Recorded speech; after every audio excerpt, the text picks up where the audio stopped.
Bharat to India के इस नए एपिसोड में भारत के सभी 50 करोड़ शहरवासियों और 90 करोड़ ग्राम्य वासियों का खूब खूब स्वागत है। पिछले एपिसोड में आपने देखा कि किस तरह से भारत के 3 करोड़ से अधिक लोग विदेशों में जाकर अच्छे बसे हैं, अच्छा नाम कमा रहे हैं, अच्छी कमाई कर रहे हैं। और हम लोग तो डरते रहते हैं कि भाई कैसे वहाँ इंडिया में कहीं जाएंगे, क्या करेंगे, हमारे दोस्त बिछुड़ जाएंगे। तो काफ़ी कुछ सीखने को मिला होगा शायद आपको उस वीडियो से। इस बार हम वीडियो दिखा रहे हैं आपको कि इंडिया में ही जो हैं वो किस तरह से माइग्रेशन होता है, अलग अलग स्टेट के लोग दूसरे स्टेट में कैसे पहुँचते हैं, क्यों पहुँचते हैं। तो इस वीडियो को आप देखिए, आपको आइडिया आएगा कि कैसे इंटरनल, इसको बोलते हैं इंटरनल माइग्रेशन, कंट्री के अंदर ही कुछ स्टेट के लोग किसी और स्टेट में जाते हैं। तो वो आप ज़रा समझिए इस बात को। चलिए देखिए, let's listen to this video.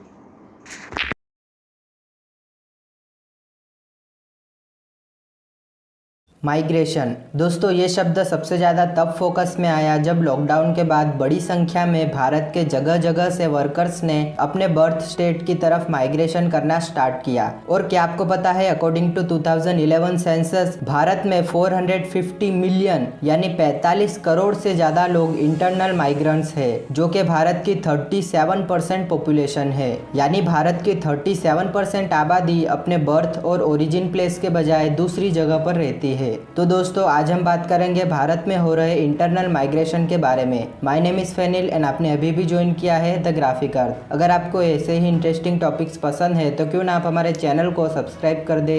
दोस्तों, इंटरनल माइग्रेशन का मतलब होता है एक ही कंट्री के अंदर लोगों का अपने हैबिचुअल निवास स्थान से दूसरी जगह स्थानांतरण, फिर चाहे वो विद इन द डिस्ट्रिक्ट यानी एक ही जिले के अंदर हो, एक ही स्टेट के दो डिस्ट्रिक्ट्स के बीच हो, या इंटर स्टेट यानी दो राज्यों के बीच हो। भारत में इंटरनल माइग्रेशन मुख्य दो प्रकार का होता है। एक तो है लॉन्ग टर्म माइग्रेशन, जिसमें लोग या पूरा परिवार हमेशा के लिए अपने ओरिजिन प्लेस को छोड़कर दूसरी जगह रिलोकेट यानी बस जाते हैं। और दूसरा है शॉर्ट टर्म माइग्रेशन, जिसमें लोगों की अपने ओरिजिन प्लेस और काम के स्थान के बीच समय समय पर मूवमेंट होती रहती है। और भारत में लॉन्ग टर्म के बजाय शॉर्ट टर्म माइग्रेशन ज्यादा होता है। दोस्तों, फर्स्ट ऑफ ऑल, भारत के कॉन्स्टिट्यूशन का आर्टिकल 19 भारत के सभी नागरिकों को यह हक देता है कि वो इंडियन टेरिटरी के अंदर कहीं भी फ्रीली जा सके और भारत के किसी भी स्थान पर सेटल हो सके। तो माइग्रेशन करना कोई बुरी बात है या अच्छी बात है, ऐसा तो कुछ नहीं है। लेकिन ये इंटरनल माइग्रेशन भारत के अलग अलग राज्यों के डेमोग्राफिक्स में काफी मात्रा में चेंजेस ला रहे हैं।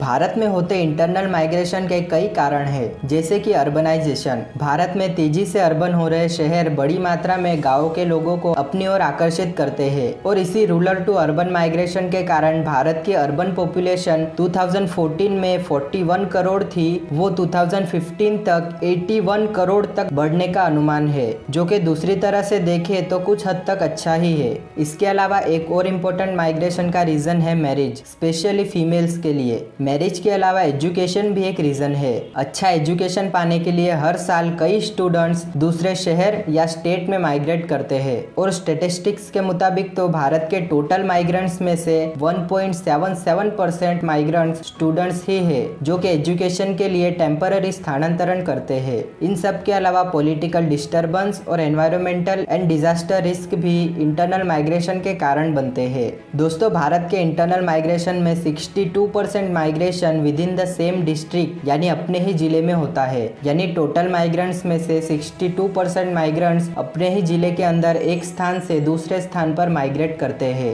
दूसरा 26% माइग्रेशन एक ही स्टेट के डिस्ट्रिक्ट्स के बीच होता है। और सिर्फ 12% माइग्रेशन इंटर स्टेट यानी एक स्टेट से दूसरे स्टेट में होता है। जी हाँ, सिर्फ 12%। लेकिन ये 12% भारत के 54 मिलियन यानी 5.4 करोड़ लोग हैं, जो कि भारत की 4% की आबादी है। यानी भारत की 4% की आबादी अपने ओरिजिन स्टेट के बजाय दूसरे स्टेट में रहती है। हालांकि ये डेटा 2011 के थे, लेकिन 2016 में इकोनॉमिक सर्वे के मुताबिक अब ये इंटरस्टेट माइग्रेंट्स 5.4 करोड़ से बढ़कर 9 करोड़ हो चुके हैं। हमें ये नंबर काफी बड़े लगे, लेकिन एक रिसर्च पेपर के मुताबिक भारत में दुनिया के दूसरे देशों के मुकाबले इंटरनल माइग्रेशन का रेट काफी कम है। लेकिन भारत का इंटरनल माइग्रेशन एन्युअली 4.5% की रेट से ग्रो कर रहा है। दोस्तों, भारत में इंटरनल माइग्रेशन के टॉप सोर्स स्टेट यानी जिन स्टेट से लोग दूसरे स्टेट की तरफ माइग्रेट कर रहे हैं वो है उत्तर प्रदेश, बिहार,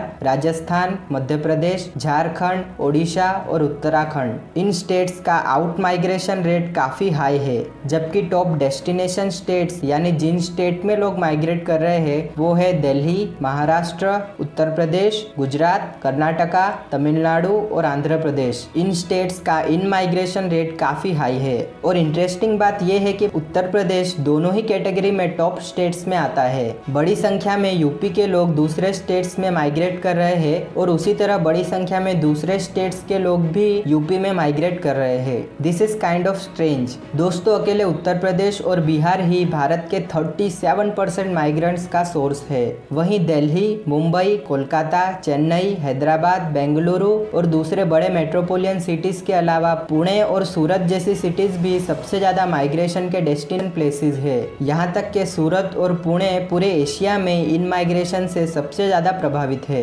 इसका सबसे बड़ा सबूत ये है कि 2011 के सेंसस के मुताबिक पुणे की पॉपुलेशन 31 लाख हो गई थी। 2011 में पुणे की पॉपुलेशन में इंटरनल माइग्रेंट्स 14% का हिस्सा रखते थे, जो 2011 में बढ़कर 21% हो गए, यानी 21% पुणे की आबादी नेटिव पुणे की नहीं है। उसी तरह सूरत, एज ऑफ 2015 सूरत की 53 लाख की आबादी में से 58% आबादी इंटरनल माइग्रेंट्स है, जो कि गुजरात के दूसरे डिस्ट्रिक्ट्स या भारत के दूसरे राज्यों से माइग्रेट कर सूरत में बसे हैं। सूरत में उत्तर प्रदेश, बिहार, आंध्र प्रदेश, तेलंगाना, तमिलनाडु, ओडिशा, राजस्थान और महाराष्ट्र से बड़ी संख्या में लोग आकर बसे हैं, जो कि सूरत को काइंड ऑफ मिनी इंडिया बना देते हैं। सूरत की सिर्फ टेक्सटाइल और डायमंड इंडस्ट्री ने ही ओडिशा के 6 लाख से ज्यादा लोगों को आकर्षित किया है। और इसका सबसे बड़ा सबूत यह है कि लॉकडाउन के बाद जब गवर्नमेंट द्वारा माइग्रेंट्स के लिए स्पेशल ट्रेन्स चलाई गई थी, तब सबसे ज्यादा ट्रेन सूरत से ही गई थी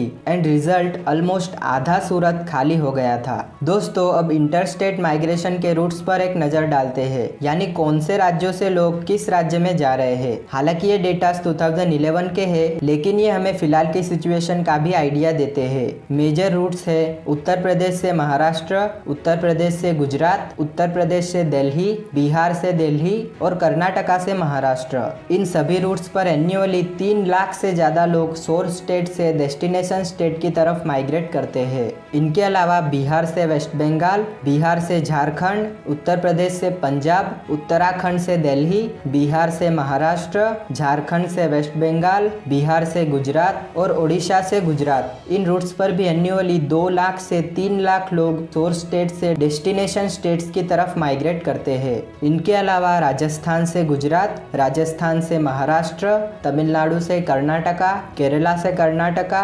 महाराष्ट्र से गुजरात, मध्य प्रदेश से गुजरात, मध्य प्रदेश से महाराष्ट्र, तेलंगाना से कर्नाटका, उड़ीसा से केरला, तमिलनाडु से महाराष्ट्र, वेस्ट बंगाल से आसाम, बिहार से तमिलनाडु, तमिलनाडु से आंध्र प्रदेश, उड़ीसा से आंध्र प्रदेश, केरला से महाराष्ट्र, छत्तीसगढ़ से महाराष्ट्र और महाराष्ट्र से गोवा।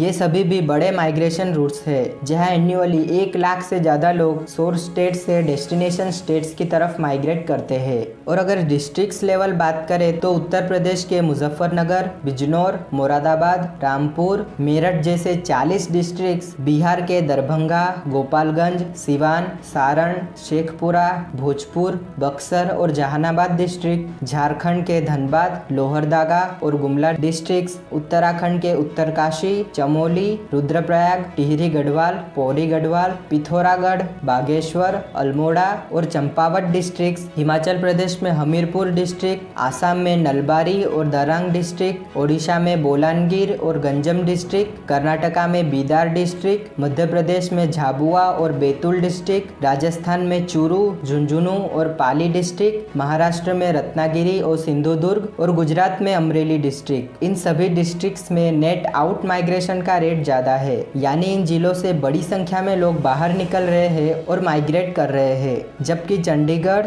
दिल्ली, हरियाणा में गुरुग्राम डिस्ट्रिक्ट, यूपी में गौतम बुद्ध नगर डिस्ट्रिक्ट, आसाम में सोनितपुर डिस्ट्रिक्ट, तेलंगाना में Rangareddy district, union territory Puducherry, Tamil Nadu में तिरुवल्लुर, चेन्नई, कांचीपुरम, इरोड और कोयम्बतूर डिस्ट्रिक्ट, कर्नाटका में बेंगलुरु डिस्ट्रिक्ट, मध्य प्रदेश में इंदौर और भोपाल डिस्ट्रिक्ट, यूनियन टेरिटरी दमन और दादरा एंड नगर हवेली, महाराष्ट्र में मुंबई सब अर्बन, ठाणे और पुणे डिस्ट्रिक्ट्स और और गुजरात के सूरत, अहमदाबाद और वलसाड इन डिस्ट्रिक्ट्स में नेट इन माइग्रेशन का रेट ज़्यादा है, यानी बड़ी संख्या में बाहर के लोग माइग्रेंट्स के रूप में इन जिलों में प्रवेश कर रहे हैं। दोस्तों कमेंट में बताइए क्या आप इन जिलों से बिलोंग करते हैं। लेकिन दोस्तों इन्हीं माइग्रेंट्स के कारण भारत की ज़्यादातर अर्बन सिटीज़ दुनिया की सबसे फास्टेस्ट ग्रोइंग सिटीज़ बनी है। हालांकि इंटरनल माइग्रेशन के दोनों ही सोर्स स्टेट और डेस्टिनेशन स्टेट को कुछ पॉजिटिव रिजल्ट्स मिलते हैं और कुछ नेगेटिव रिजल्ट्स। आप इस बारे में क्या सोचते हैं हमें कमेंट में ज़रूर बताइए। आज के लिए इतना ही। अगर वीडियो पसंद आई हो, कुछ इंटरेस्टिंग जानकारी मिली हो तो हमारे इस वीडियो को लाइक कीजिए और हमारे चैनल को सब्सक्राइब कीजिए। यहाँ क्लिक कर हमारी अगली वीडियो भी जरूर देखिए।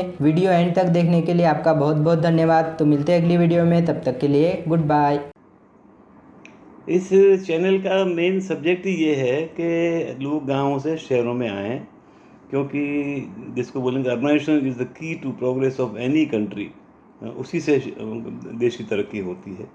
तो हम आपको तरह तरह के वीडियो इस सब्जेक्ट पे रिपीट करते रहेंगे।